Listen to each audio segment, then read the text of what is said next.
Gahunda yo gushaka ibisubizo iracyakomeje. Ntuzigere na rimwe uvanga olive oil hamwe na tangawize nimba udashaka kumera umusatsi mwinshi. Yewe nta handi utari ufite umusatsi, iyo ukoresheje uyu muti umusatsi urahamera. Bigenda bite? Afata rape, noneho uzane tangawize yogeje imeze neza, utangire uyirape. Numara kuyirapa urazana akantu k'agasorori uyishyiremo, uzane olive oil ubushyiremo byombi, uvange. Numara kubivanga ufate agatambaro ubikeho bimare amasaha 28.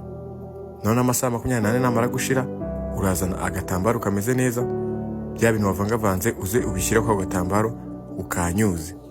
Ayo mavuta niyo ufata warangiza ukamasa mu mutwe. Ibi bintu bituma uzana umusatsi mwinshi. Nimba utari tayari wo kumera umusatsi mwinshi, rwose ntuzabitinyuke ngo bikore. Ariko nimba witugiye kumera umusatsi, ibi bintu bikore akabisa bituma umusatsi wawe ukura cyane.